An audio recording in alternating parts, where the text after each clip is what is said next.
As human beings, we hold certain beliefs about the world around us and the place of each individual in that world. These beliefs help us in explaining how and why things happen. Ideology refers to a set of interrelated beliefs, attitudes, and values that help us in simplifying and organizing the political world. It provides both an interpretation of the environment and a prescription of how this environment should be structured. The problem of defining ideology is severe. Does it only limit itself to beliefs and attitudes, or does it also involve observable behavior?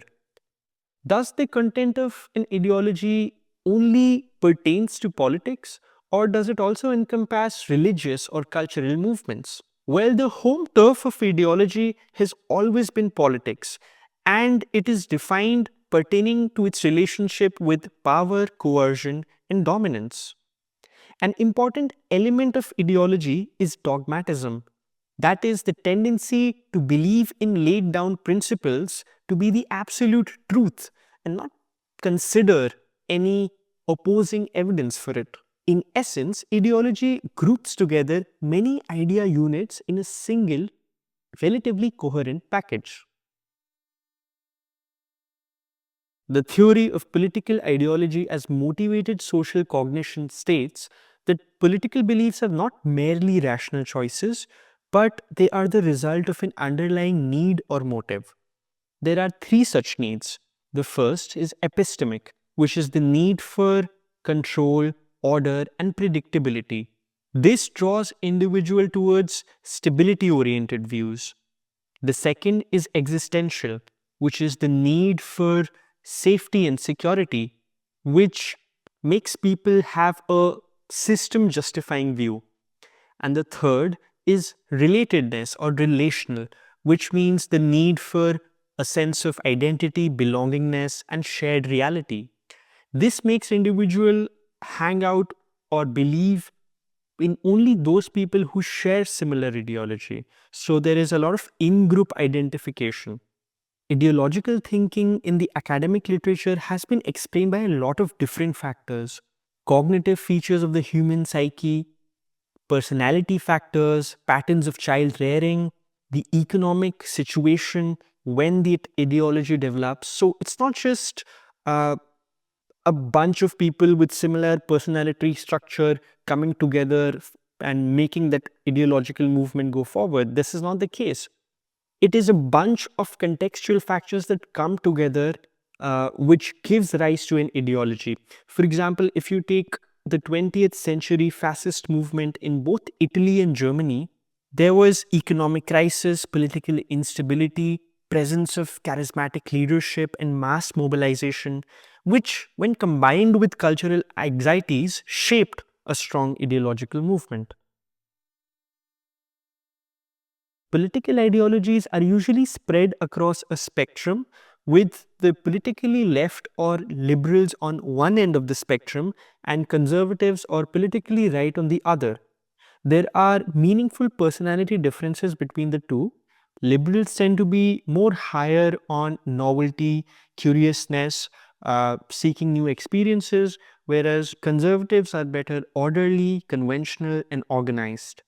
So liberals are usually higher on openness to new experiences when it comes to the big five personality traits, whereas conservatives are usually higher on conscientiousness. Liberal conservative views usually differ across two dimensions. There is acceptance of social inequality for conservatives and rejection of social inequality for liberals. There is a preference for continuing the traditional norms of society for conservatives, whereas there is always a need to bring about a social change for liberals. They also differ in the processing of their moral judgments. So liberal morality is more concerned with principles of care, which underlies values of kindness, generosity, and fairness, whereas conservative moral processing is more across the dimensions of loyalty, respect, and purity.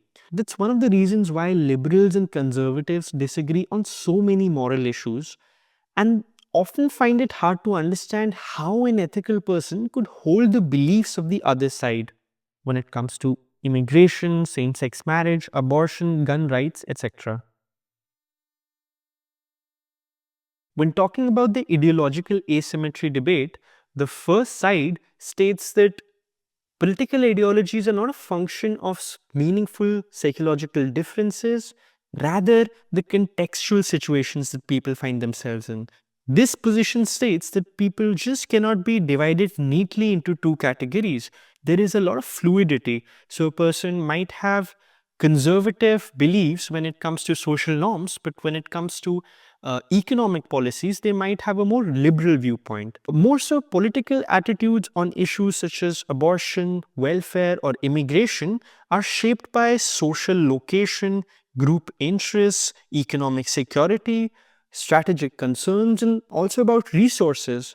There have been fight among social groups since time immemorial because of a lack of resources. Intolerance, motivated reasoning, or rigid thinking are understood as general human tendencies that appear across the political spectrum when core values or identities feel threatened. From this viewpoint, political ideologies are driven less by enduring psychological differences but more by contextual incentives, institutional structures, and group dynamics. The other position states that ideological preferences are a direct function of psychological differences or psychological processing.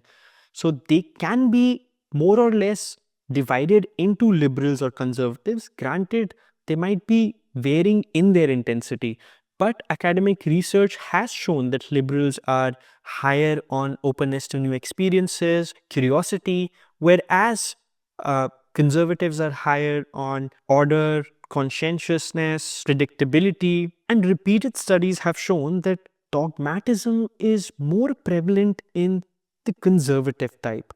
So, when it comes to threat perception and managing risk and ambiguity, people can change or they might adopt a more conservative viewpoint that can endure over time to become an actual type. So, even though authoritarian and dogmatism can occur in both sides, this position argues that their prevalence and expression are not evenly distributed across the political spectrum. So, it's not about saying that one particular side is better than the other, but accepting that fundamentally, psychologically, they do differ.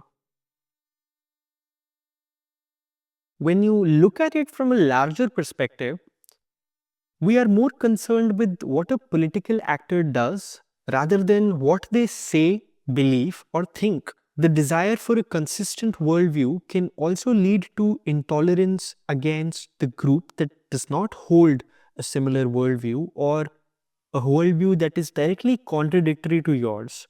This makes them the outgroup. And this is where the process of othering also begins, which in the worst case scenario can lead to violence, discrimination, and the worst forms of social inequality. Ideology can be understood not only as a collection of political beliefs, but as a psychological style of thinking. At its core, ideological thinking involves strong commitment to a coherent doctrine, resistance to updating beliefs when confronted with contradictory evidence, and a tendency to view the world through clear distinctions between an in-group and a perceived out-group. This perspective shifts attention away from specific ideological content and towards the underlying cognitive and motivational processes that shape how people think politically. So, when examined at a structural level, different political ideologies have the same structure. Your belief in a particular religious movement, cultural movement, belief in conspiracy theories, they share a similar psychological structure. I hope this video and this overall perspective encourages critical reflection as to how our needs and our identity shapes the way we interpret politics and the society and the world that is around us.